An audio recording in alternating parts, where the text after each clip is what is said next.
السلام علیکم ورحمۃ اللہ وبرکاتہ۔ بسم اللہ الرحمن الرحیم۔ میں 12 سال سے لوگوں کے گھروں میں برتن دھو دھو کر اپنے عمرے کے لیے پیسے جمع کر رہی تھی کہ ایک دن اچانک میری مالکن کی نظر پیسوں پہ پڑ گئی اور اس نے مجھ پہ چوری کا جھوٹا الزام لگا دیا اور پولیس بلا کر مجھے پولیس کے حوالے کر دیا۔ میں غریب بیوہ تھی، اس لیے مجھے انصاف نہیں ملا اور سزا ہو گئی۔ اچانک جیل میں ایک روز جیلر صاحبہ کی نظر مجھ پر پڑی اور وہ مجھے اپنے ساتھ لے گئی۔ کئی برس بعد اچانک میری مالکن کا سامنا ابراہیم صاحب کی وفات کے بعد 5 بیٹوں نے اپنے گھر رہائش دینے سے انکار کر دیا، تو میں نے بھی جھونپڑیوں میں رہنے والی اپنی ایک سہیلی سے رابطہ کر لیا۔ اس نے اپنی جھونپڑی کے ساتھ ہی میری جھونپڑی لگوا دی۔ ہم دونوں دوستیں کم اور بہنیں زیادہ تھیں۔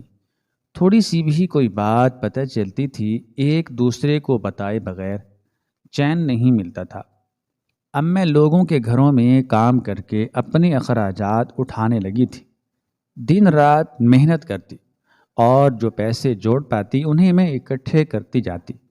میری ایک خواہش تھی کہ مرنے سے پہلے ایک بار طواف کعبہ کر سکوں، اور اسی خواہش نے مجھے وہ پیسے جمع کرنے پر مجبور کیا ہوا تھا، ورنہ مہنگائی کے اس دور میں عمرہ کرنا تو ایک خواب بن چکا ہے۔ حج کے بارے میں تو ہم لوگ سوچ بھی نہیں سکتے۔ بیٹوں نے بھی پلٹ کر پوچھا تک نہیں تھا۔ میں نے بھی ان کی خیریت دریافت کرنا ضروری نہیں سمجھا، کیونکہ میرے سارے بچے اب وہ محلہ چھوڑ کر کہیں اور جا بسے تھے۔ مجھے تو ان کے گھر کا ایڈریس بھی پتہ نہیں تھا، تو میں ان کے بارے میں کیسے معلوم کرتی؟ ہاں، البتہ انہیں پتہ تھا کہ میں یہاں خانہ بدوشوں کے ساتھ جھونپڑیوں میں رہ رہی ہوں۔ وہ چاہتے تو میرا پتہ کرتے، میرا خیال کرتے، میری خیریت دریافت کرنے کے لیے میرے پاس آتے، لیکن انہیں ڈر تھا کہیں ان کے آنے سے میں اپنا فیصلہ بدل نہ لوں اور ان کو مجبور نہ کروں کہ وہ اپنے ساتھ ساتھ میری رہائش کا بھی انتظام کریں۔ پچھلے 12 سالوں سے میں لوگوں کے گھروں میں کام کر کے پیسے جمع کر رہی تھی، اور مجھے یقین تھا اتنے پیسے تو ہو چکے ہوں گے کہ میں عمرے پر جا سکوں۔ عمرے پر جانے کے لیے بھی کم سے کم 5 سے 6 لاکھ ضرورت ہے، اور مجھے امید تھی کہ اب تک میرے پاس اتنے ہو چکے ہوں گے۔ کچھ میرے پاس زیور بھی تھے جو میری ماں نے مجھے جہیز میں دیے تھے اور میں نے ابھی تک سنبھال کر رکھے ہوئے تھے۔ اپنی دوست سکینہ کے کہنے پر میں نے کچھ جانور بھی لے رکھے تھے جن کا خیال کرنا پڑتا تھا، ان سے بھی کچھ پیسے مل جانے تھے، یعنی میرے عمرے پر جانے کا پورا ارادہ تھا، اور اب کوئی رکاوٹ بھی باقی نہیں رہی تھی۔ میں بہت خوش تھی اور خوشی خوشی میں نے اپنی دوست سکینہ کو بھی اس بارے میں بتا رکھا تھا۔ اگلے روز میں جس گھر میں کام کرتی تھی ان مالکن کے ہاں گئی تو وہ کہنے لگی کہ کوارٹر خالی ہو چکا ہے، تم یہاں رہائش اختیار کرنا چاہتی ہو تو بالکل کر سکتی ہو، روز آتی جاتی ہو، تم تھک جاتی ہوگی۔ وہ مالکن بہت اچھی تھی، حال ہی میں نے ان کے گھر میں کام کرنا شروع کیا تھا۔ وہ میرا بہت خیال رکھتی تھیں اور اپنی ماں کی طرح سمجھتی تھی۔ جب اس نے مجھے گھر میں رہائش کی آفر کی تو میں بھی مان گئی۔ میں نے اپنے تمام جانور بیچے اور سکینہ سے مشورہ کرنے کے بعد دردانہ بیگم کے ہاں رہائش اختیار کر لی۔ مجھے وہاں رہتے ہوئے 2 مہینے ہو چکے تھے جب دردانہ بیگم بہو بیال آئیں۔ ان کی بہو ایک نک چڑھی لڑکی تھی جو اپنے آگے کسی کو بھی برداشت نہیں کرتی تھی۔ ساس سے تو وہ بہت زیادہ خار کھاتی تھی، اس کے لچھن بھی ٹھیک نہیں تھے۔ میں تو ویسے بھی اس کی آنکھوں میں بہت چبھتی تھی اور وہ اس کا برملا اظہار کیا کرتی تھی۔ ایک دن جب گھر میں کوئی بھی موجود نہیں تھا اور شاید بہو مجھے فراموش کر چکی تھی، اس نے اپنے کسی دوست کو بلوا لیا اور سارا دن کمرے میں بیٹھی رہی۔ اس کا دوست بھی وہیں موجود رہا۔ وہ لڑکی ہوتی تو مجھے اتنی پرواہ نہیں ہوتی کیونکہ وہ لڑکا تھا، لیکن کیونکہ وہ لڑکا تھا اور مالکن کی عزت کا مجھے بہت زیادہ خیال تھا، تو میں کھانا کھانے کی چیزیں دینے کے بہانے ان کی باتیں سننے کی کوشش کرنے لگی۔ کیونکہ جب سے میں نے مالکن کو آگاہ کیا تھا کہ ان کے بہو کے لچھن ٹھیک نہیں ہیں، تب سے وہ اپنی بہو پر شک کرنے لگی تھی اور مجھے معمور کر گئی تھی کہ میں ان کی بہو پر نظر رکھوں۔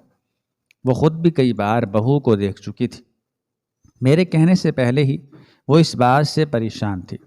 ان کے ہاں عورتیں مردوں کو دوست نہیں بناتی تھی۔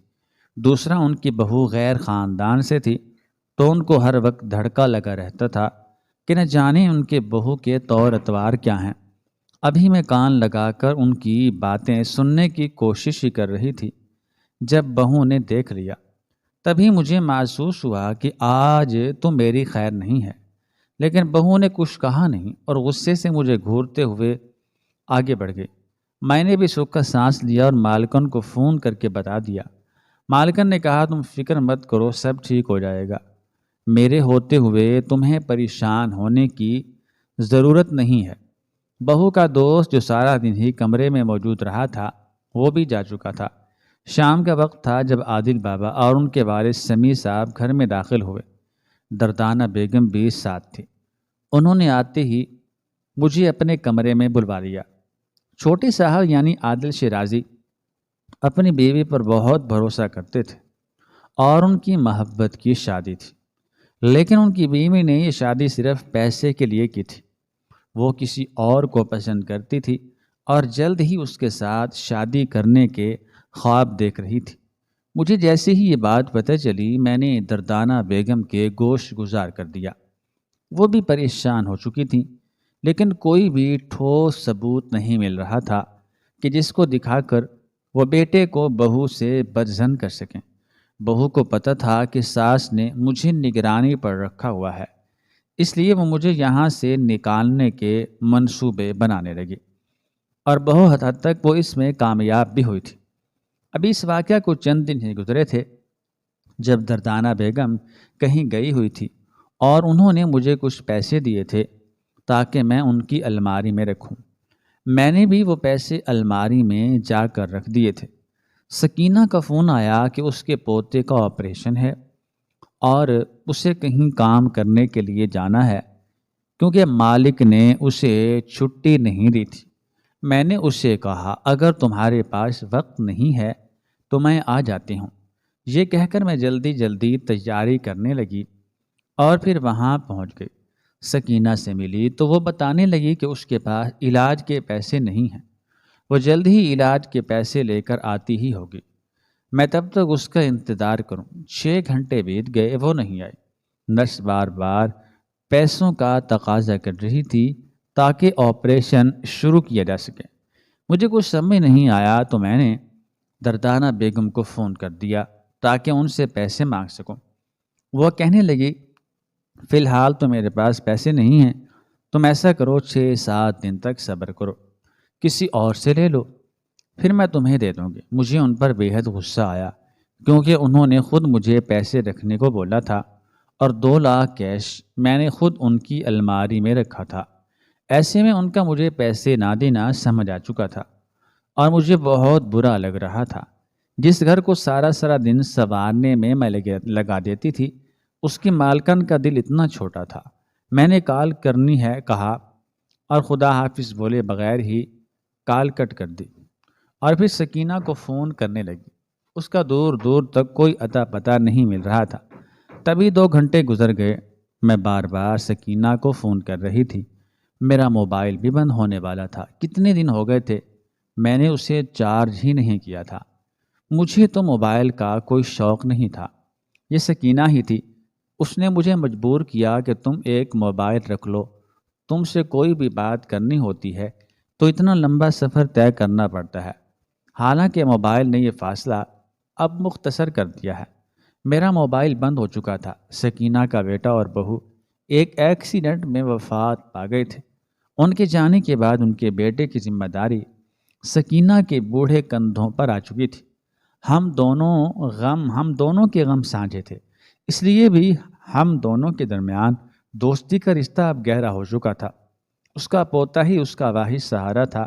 وہ اسے ہر حال میں بچانا چاہتی تھی، چاہے اس کو اپنی جان ہی قربان کیوں نہ کرنی پڑے۔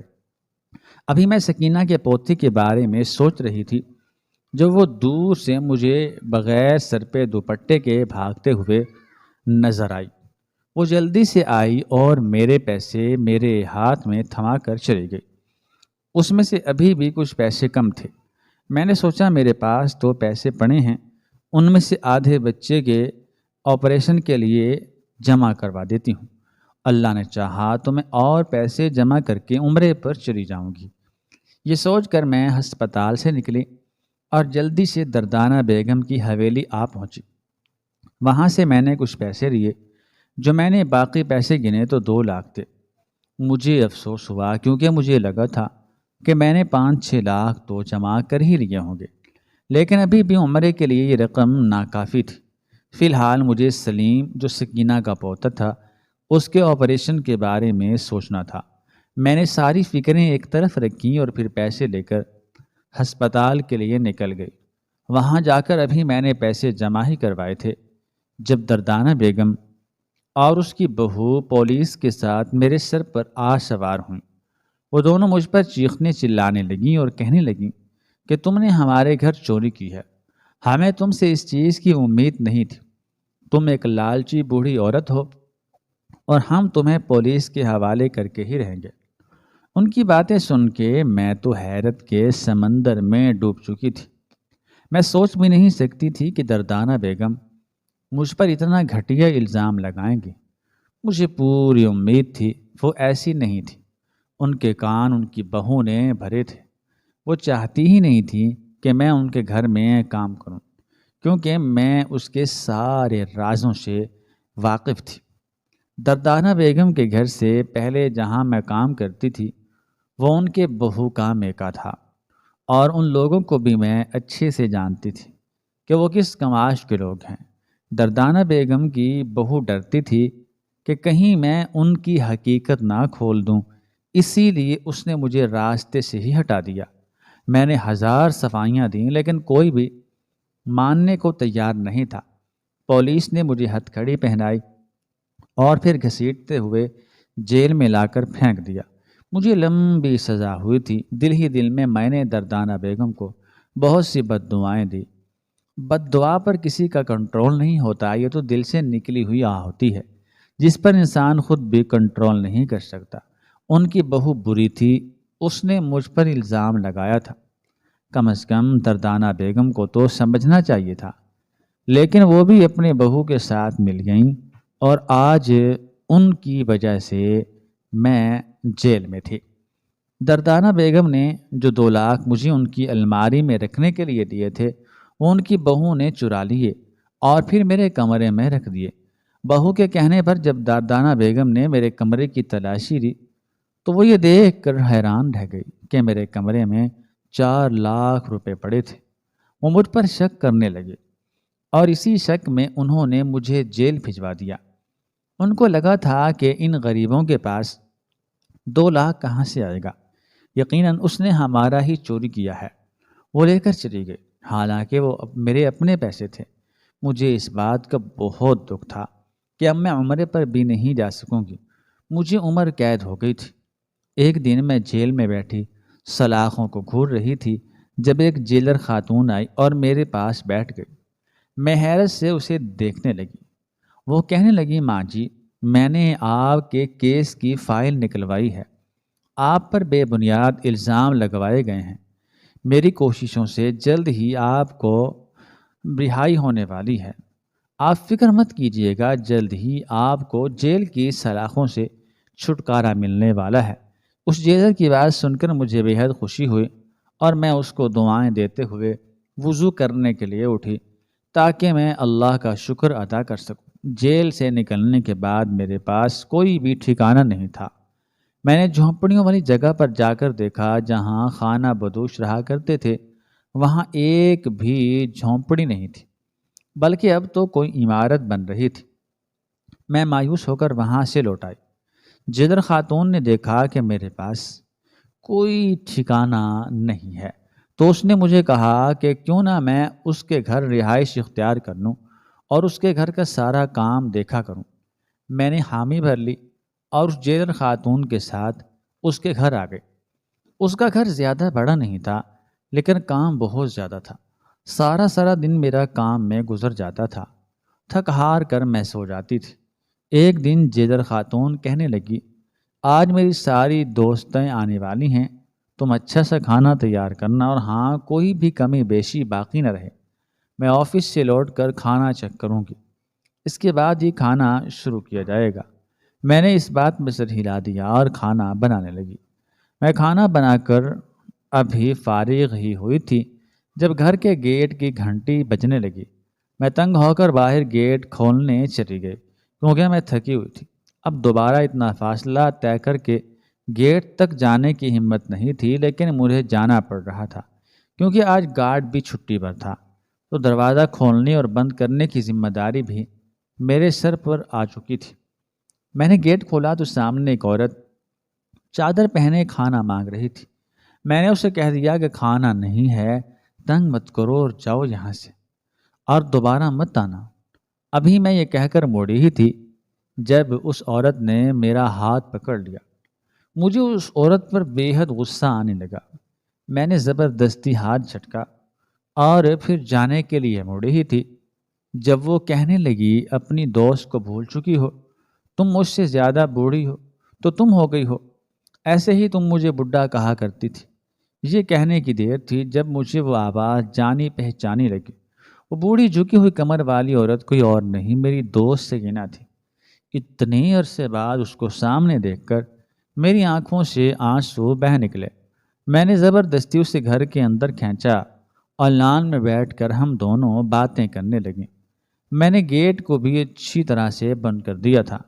مالکن کے آنے میں ابھی 2-3 گھنٹے تھے۔ ہم دوستیں تب تک بیٹھ کر باتیں کر سکتی تھیں۔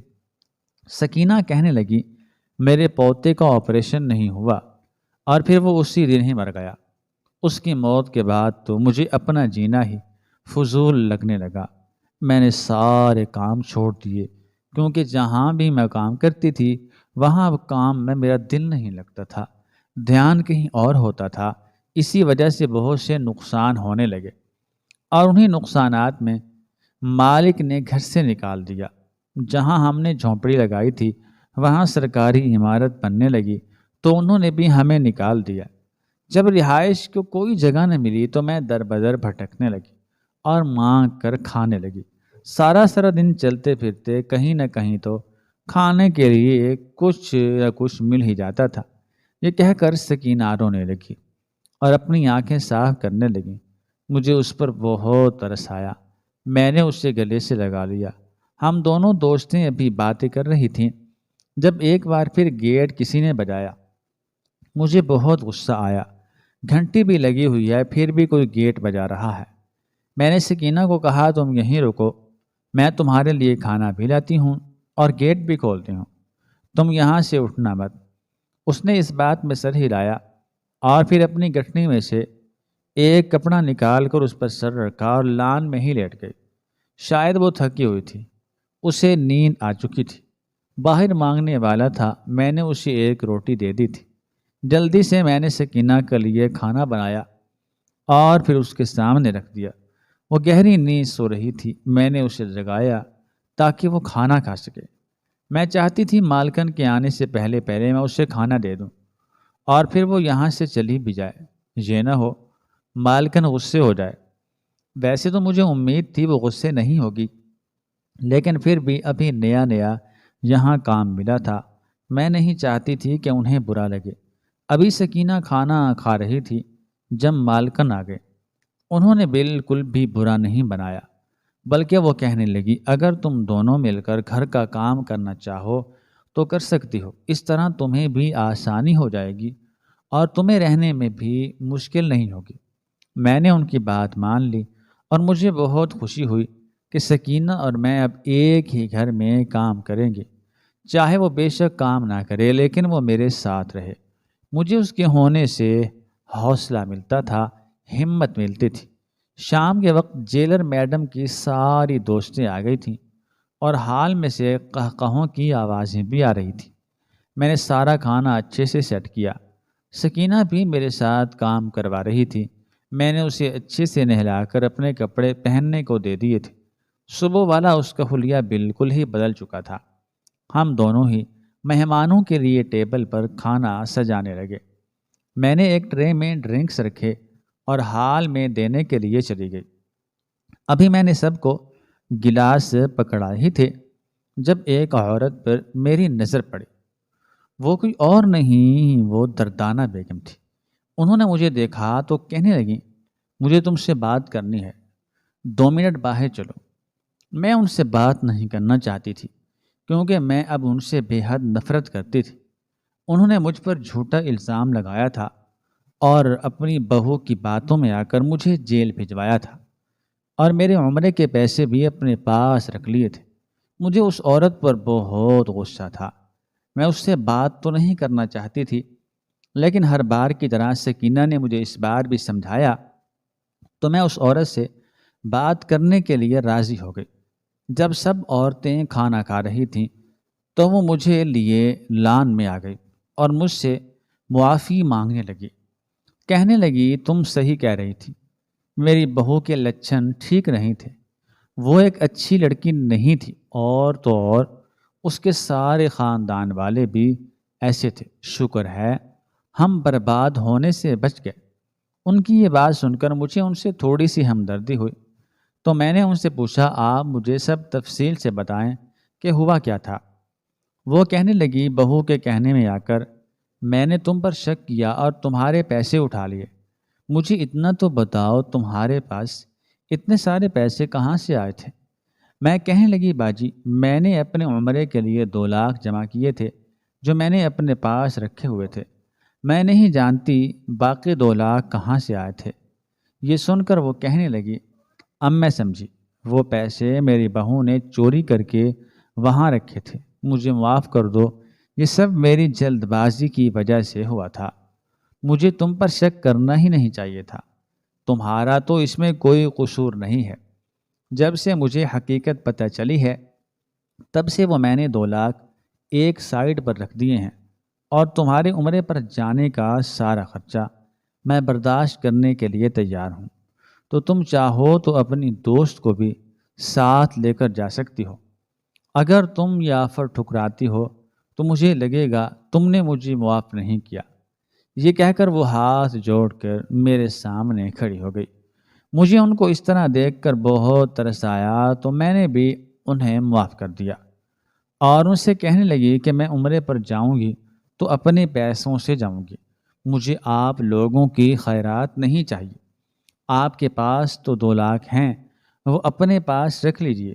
جو چیز کھو گئی ہے وہ واپس مڑ کر اس کو ڈھونڈنا اور وقت لگانا مجھے پسند نہیں۔ آپ یہاں سے جا سکتی ہیں۔ میں آپ کی بہت عزت کرتی تھی، لیکن اب دل نہیں کرتا کہ آپ سے تمیز سے بات بھی کروں۔ مجھے مجبور مت کریں کہ میں آپ کے ساتھ برا رویہ اپناؤں۔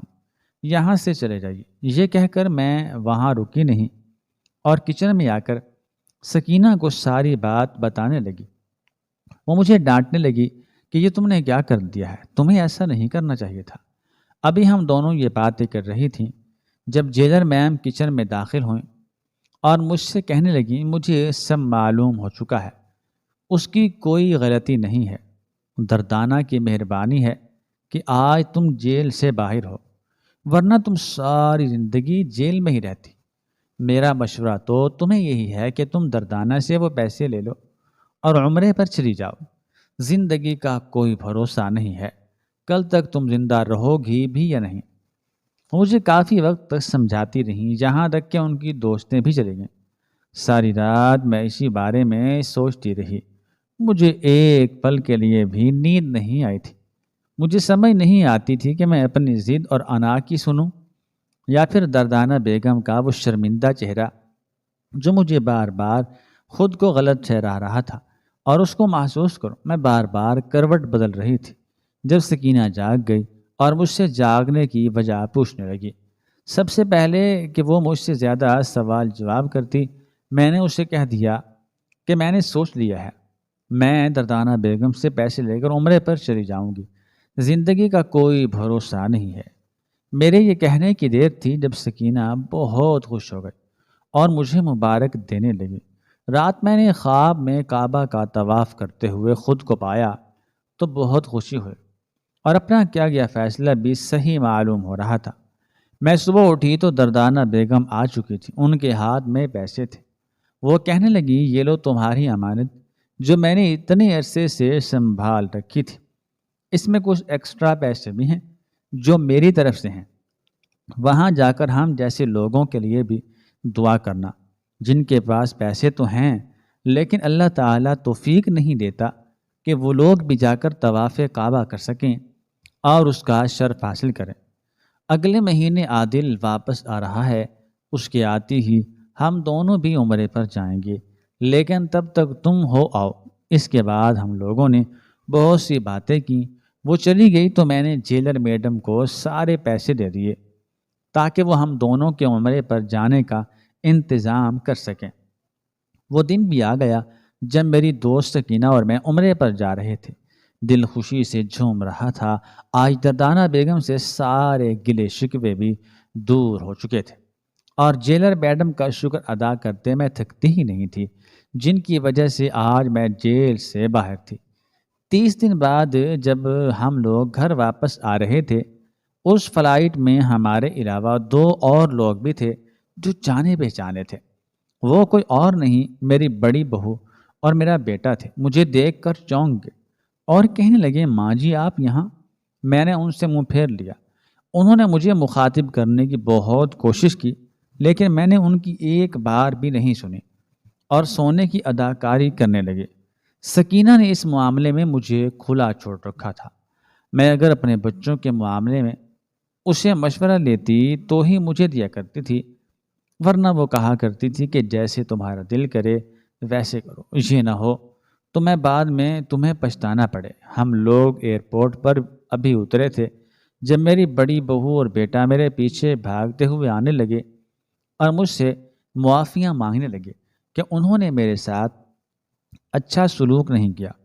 ان کو اس بات کا بہت افسوس ہے۔ میں نے انہیں کوئی جواب نہیں دیا۔ تبھی بیٹا کہنے لگا، ماں آپ ہمارے گھر چلیے، گھر چل کر بات کرتے ہیں۔ اگر ایسے منہ پھیر کر کھڑی رہیں گی تو پھر کیسے ہمارے درمیان تعلقات بہتر ہوں گے؟ ماں جی ہمیں معاف کر دیجیے۔ وہ تو سب کے سامنے میرے پاؤں پڑنے کو بھی تیار ہو گیا تھا۔ میں نے سکینہ کو کہہ دیا کہ تم جیلر میڈم کے گھر چلی جاؤ، میں اپنے بچوں کے ساتھ جا رہی ہوں۔ یہ سن کر میرا بیٹا بہت خوش ہو گیا۔ سکینہ کے چہرے پر بھی مسکراہٹ آ گئی۔ مجھے لگا شاید میں نے صحیح فیصلہ کیا ہے۔ بہو اور بیٹے کے ساتھ گھر آئی تو پوتے اور پوتیاں مجھ سے لپٹ گئے اور کہنے لگے، دادی اب تک آپ کہاں تھیں؟ ہم نے آپ کو بہت ڈھونڈا تھا۔ بابا تو نماز میں رو رو کر آپ کے ملنے کی دعا کیا کرتے تھے۔ مجھے ان سب کی باتیں سن کر بہت حیرت ہوئی۔ مجھے اچھے سے یاد ہے جب ابراہیم صاحب کا انتقال ہوا تھا اور میری رہائش کا مسئلہ تھا، تب میرے 4 بیٹے جو اسی شہر میں رہتے تھے، انہوں نے مجھے اپنے پاس رکھنے سے انکار کر دیا تھا۔ تب میرا بڑا بیٹا سعودی عرب رہتا تھا اور اس کے بیوی بچے بھی وہیں تھے۔ اس کو نہیں معلوم تھا کہ اس کی ماں در بدر بھٹک رہی ہے۔ اگر اس کو معلوم ہوتا تو وہ ہرگز ایسے نہیں ہونے دیتا۔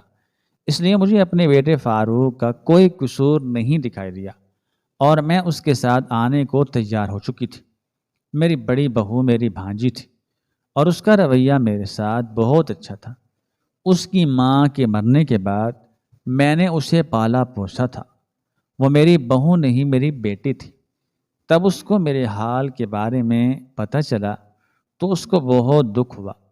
ان دونوں میاں بیوی نے مجھے ڈھونڈنے کی بہت کوشش کی۔ جب میں انہیں کہیں نہیں ملی تو وہ مایوس ہو کر یہاں سے چلے گئے۔ لیکن آج جب ان کی ملاقات میرے سے ہوئی تو وہ بہت خوش ہوئے تھے اور مجھ سے معافیاں مانگ رہے تھے کہ وہ اب تک مجھ سے انجان رہے تھے اور اسی وجہ سے ہی مجھے ایسے حالات دیکھنے پڑے تھے۔ لیکن ان حالات نے مجھے بہت کچھ سکھا دیا تھا۔ میں ساری زندگی کتابیں پڑھتی تو بھی اتنا نہیں سیکھ پاتی جو ان حالات نے مجھے سکھایا تھا۔ سکینہ جیلر میڈم کے گھر کام کرنے لگی تھی اور میں اپنے بیٹے کے پاس رہنے لگی تھی۔ میرے باقی بچوں کو بھی احساس ہو چکا تھا کہ انہوں نے میرے ساتھ بہت غلط کیا ہے۔ وہ مجھ سے معافی مانگنے کے لیے میرے گھر تک آئے تھے، میں نے انہیں معاف کر دیا تھا۔ ماں تھی، کب تک بچوں سے ناراض رہ سکتی تھی؟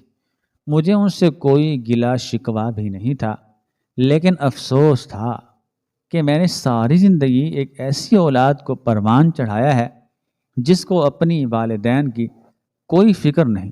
شاید میری کی گئی تربیت میں کوئی کمی رہ گئی ہوگی جو مجھے ایسا وقت دیکھنا پڑ رہا ہے، لیکن اب ان کو احساس ہو چکا تھا۔ مجھے اور کیا چاہیے تھا؟ بھلا اس لیے میں نے خاموشی اختیار کر لی۔ ہماری آج کی یہ کہانی آپ کو کیسی لگی؟ کمنٹ باکس میں اپنی رائے کا اظہار ضرور کریں، اور مزید اس طرح کی سبق آموز کہانیاں سننے کے لیے ہمارے چینل کو سبسکرائب کریں۔ شکریہ۔